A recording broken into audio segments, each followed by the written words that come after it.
Well, hello and welcome back. Thanks for coming back. Uptown Armu Village, that's where we are. Spectacular view, although it's a little bit hazy, but the temperature's warmed up. There's a little bit of dust in the air. We're looking down now across the fields and the mountains down to Mandray Airport. And of course, over that way, from the viewing point, that's downtown Paphos, one of the greatest places in the world. And of course, that's Miss Ochingwesiva LaBouffe. So let's go and introduce you to the most beautiful woman in the world. Hello, everybody. How nice to see you again and again. And again. Are you coming out, Cressivy? Yes, let's go and let have a me look. go out. We'll get you out. There we are. And as tradition goes, well, I've no doubt we'll have a bit of dancing and pirouetting and professorising. Miss Dayman, what do you think of that? New skirt, new blouse. The shoes are from last week, so they're old now. But the most beautiful woman in the world is pirouetting and prancing around. Especially for my dearest Dame Anne and for all the women who are now in charge of my wardrobe to judging me or disjudging me. How nice or how bad I can be looking. This is very, very important for the women also. Well, all I can think is my little shelf in the wardrobe. I hope that my little shelf gets to stay there. And that's a little joke between Mr. Nigel with a beautiful wife called Miss Devi. And of course, a little princess called Princess Maya. Maya, when I see this name, when I hear this name, always my sister Maya comes to my mind because she is away now, but she is an angel who is overlooking all Mayas and all the human beings and praying from that world to us. Shall we go up to the Armu viewing point and show a true... How'd you say it? Armu. Armu. He's a godfather, people. Try to help me. Ronnie Zamiri, try to put in this man some understanding of not being the godfather. Well, it's my job to name everything with, my Welshness. There we are. I couldn't get my tongue around a Welsh name anyway. So this is the Armu viewing point. Cressivy LaBouffe is guiding us up into the heavens. And you're going to get a spectacular view, so don't click off just yet. Because, well, as you can see, that sky is blue. The sea, well, I can promise you that's blue. Mr. Paul is dressed head to toe in blue. So, of course, all it's actually missing is... All is missing is you. Of course, you. So get yourself on a big bird or a canoe and start paddling like crazy, because we all impatiently waiting just for you. And then the wind tries to bring all my hair towards my lipstick and stuck it there and make me annoyed. It does indeed. That's the view out across the blue Mediterranean Sea. We're looking down across uptown Paphos, midtown Paphos, lower Paphos, of course, Paphos, and out across into the blue Mediterranean Sea. As you can see, there's a bit of dust in the air, so the air, the sky, and the blue Mediterranean Sea are all blending into one, but it's all looking pretty blue. And it's a great place to come, whether you're coming for a weekend, a fortnight, or perhaps even the rest of your life. Let's have a sit down and see what Miss Ochingwesiva LaBouffe has been up to this week. Are you sitting over there, Mr. I will sit here in the middle. Okay, there we are. Sit there in the middle. I'll adjust my attire. In and out tail. Okay, you know, there we are. The ladies, it's a little bit complicated when the woman normally wears the trousers, thinking that she's very comfortable. Nothing is going to be on show, but then suddenly she wears the skirts and the dresses. That's where, ladies, we have to be very, well, very all the goods can be on show otherwise, because especially in the Armu viewing point with the wind. We're saying we can make immediately the picture of all the world. Well, it's the Marilyn Monroe. That's the one, yes. Whether it was done on purpose or not, who knows? I would say on purpose. I think it was, yes. Correct. I think it was, and it was hilarious for me, that very woman, really amazing. Now, talking about our women, talking about our dearest family, yes, we met, so, a loveliest, the beautiful woman in the world, Miss Caroline. and Miss Caroline and Mr. Big Guns Nigel Big Guns Carter. Nigel. What the name? I'm It's going to a have tongue a twister, word isn't with it? you, It is. Mr. and Mr. Well, you're Payne. putting too many O's and too many so's, and that is the fault of Sir Simon and Sir Jeremy. Exactly. Going to have a word with them, Oh, I think. yeah, I think so. They Dame Anne, call the head removal services. Yes, Dame Anne, get it as a note. So we have to do something with so. After the and so, I forget what I want to say. Well, it's supposed to be so sweet Caroline.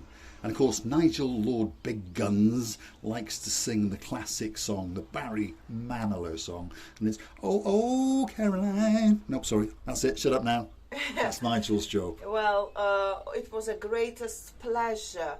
I was looking forward meeting these people with all my heart, with all my feelings, and with all my love. I'm talking about me because I know that Mr. Paul can talk about himself. How did he feel that very day? After a while, the period of time that we met these lovely people. So it was a great pleasure meeting you, as we always feel the great pleasure meeting all our great and huge family, by the way. And it was a lovely pleasure, and brought the humbleness in our hearts when we met Miss Catherine and Mr. Reed. Totally amazing people, with a nice sense of humor, and intelligent people. And in the last or previous of our videos, the man really in a gentle way tried and did accost us, and he made our day, and Miss Catherine as well. And I wish you all the best in the life. Miss Catherine, you proved that the dreams sometimes, or most of the times, we want to believe that come true. So I was so glad about the story that you told us that very day when we were sitting in front of the Mediterranean blue sea, and I was really amazed of the story and how your dream came true. Yeah, it was a great little story actually, wasn't it? Because I've said it on camera before. Stay in my but, heart forever.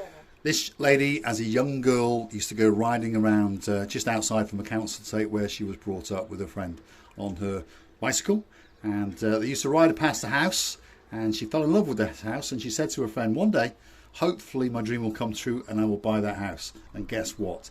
That day came true. They managed to amass a small fortune, as I say, and they bought a very, very special house, and that house is called Hillcrest, and they live there today. And spectacular house, and there's plenty of garaging because well, Mr. Reed likes a Maserati or two, so you understand it's quite a big house, and he's got a Maserati or two. He's had a Porsche, he's had all sorts of things, and apparently he's now going to go to Bentley because I mentioned I want a Bentley, and he said, well, I'll go and buy one and try it first. And you know, also now talking about that, I've seen the pictures of that green grass, the field that they have around the house, or it was just in front. Sorry for my memory, but I remember that I've seen the pictures of the loveliest dogs, that I'm crazy of the dogs, and one day I'll buy one. Well, one of these days we will get you doggy, that's for sure. They've got a lovely daughter, Katie, as I remember well. Time to time they're looking after her daughter's dog as well. Lovely doggies, all of them. And I remember one of the names, it was a Star. Star, that was right, yeah. And Katie, talking about Katie, she's got a nice car as well. She's got a BMW 840 Coupe. That's a rather nice car. But there we go. And of course, her partner in crime likes to race motorbikes. Yes. He's a professional racing driver on motorbikes. Absolute also, superstar. I cannot forget, and not to mention, it will be impossible. Very long before Mr. Reed accosted us, we were accosted by two lovely people. It was a couple, Mr. Stephen and Miss Eileen, I think. They were all the way from Scotland, just outside Glasgow. Scotland, yes. Glasgow. It just melted my heart, because I don't know where it comes from. Maybe in the previous or past somewhere their life I was married or I was Scottish woman, you know. What? And now I know what does it mean. And I will never get tired of telling you that very story. When I met a lovely lady from Scotland.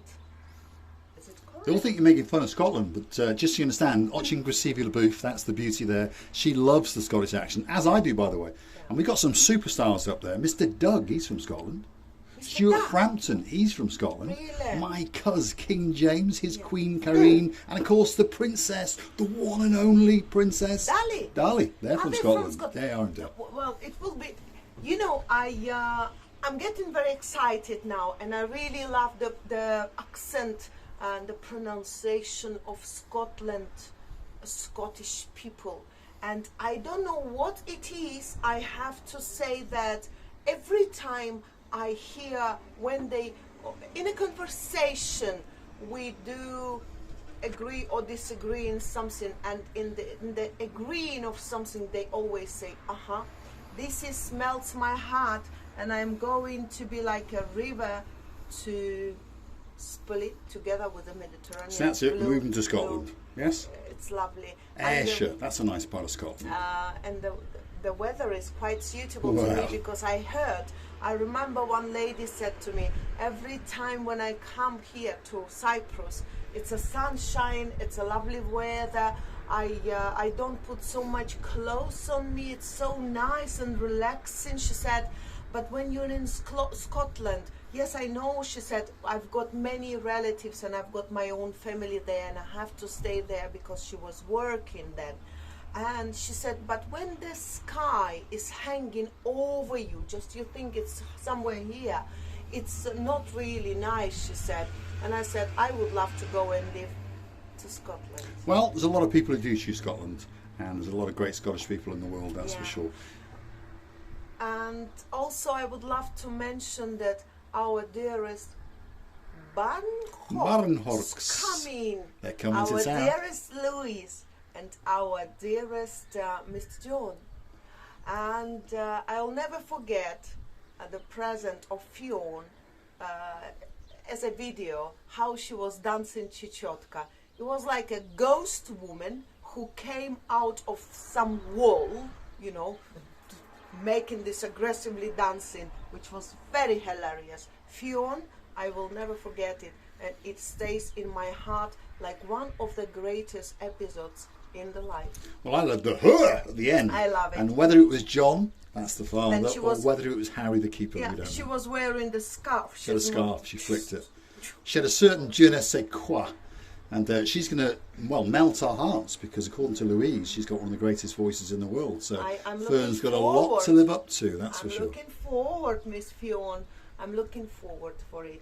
And of course, you're a lovely keeper man, as Mr. Paul says. Mr. Harry. Mr. Harry has to be proud about such a, has to be very proud and happy about such a girl, because the relations and the family and the future life in between two people as a couple plays a big role in the association generally. It does indeed. So we're going to finish this video very, very shortly, because we're off down to Cape Paphos.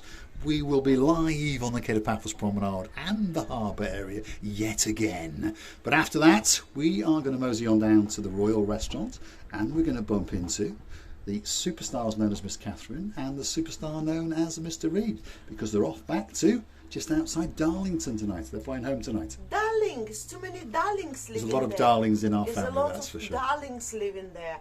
And in our family, it's all the darlings. So every single of yours is darlings for us. And from the bottom of our two hearts, we're wishing to all of our darlings that the most darlings life in the world. In the world, that's for sure. So what we're going to say is thanks for watching. If you like what you see, hit the like, click subscribe. Perhaps come back for a little bit more of our complete and utter insanity, or madness as we call it. And if you want to help the channel grow, if you want to make us keep on going, why don't go through to our About page and consider to buy a coffee or two for the most beautiful woman in the world. That wardrobe, well, it's getting fuller and fuller. I'm going to have to be removed from my shelf, so I'm going to have to amass a small fortune to build myself a new shelf. And I would like to thank you many, many times for supporting our channel. You all and every single of you do help with the supporting of the channel, and this is how we're growing bigger and bigger. And one day you'll never regret that you met us. And I would like to dance Chichotka. Oh, here we go. As tradition goes, the Chichotka is here. Ho! Whoa! Thanks for watching, and of course we'll see you very, very soon in the next one. I think we'll finish with a great, great view down to, well, Paphos. There it is. That's Paphos. The white building that stands out quite nicely today is the General Hospital. It's like an octagon shape there at the very, very top. And it's a bit gloomy out there, but actually it's not when you drive through it. It's just a lot of sand in the air coming off the Sahara. And down in the Paphos harbour, I promise you, if you come back that little bit later, you're going to get to see that blue, blue, blue, blue Mediterranean Sea. Let's have one final big goodbye. Uh-oh, she's stolen the car. She's off. She's doing a runner. She's leaving Mr. Paul. That's it. She's gone and found herself a new, much, much richer boyfriend. You never know. It could be the Viking Ronnie Zemiri all the way out in Denmark, because I think he's got a soft spot for Miss Oching Gracieviella Booth. That's for sure. I don't think that you need this car anymore, Mr. Paul. You was talking about some Maseratis and Bentleys, and I don't know. So this car is very suitable to me, even though I don't know how to put the petrol in it or a benzene in it, because I've never done it. I understand it's going to be very, very, very huge expenses for me, but you know, I'll try to survive. Right. So bye-bye now. Bye-bye. She's off. Gracieviella Booth is going to select drive. I'm not going to leave you. Oh, she's not going to leave me. There we are. You silly idiot. I thought I was walking home then for a moment. So, thanks for watching, and we'll see you very, very soon.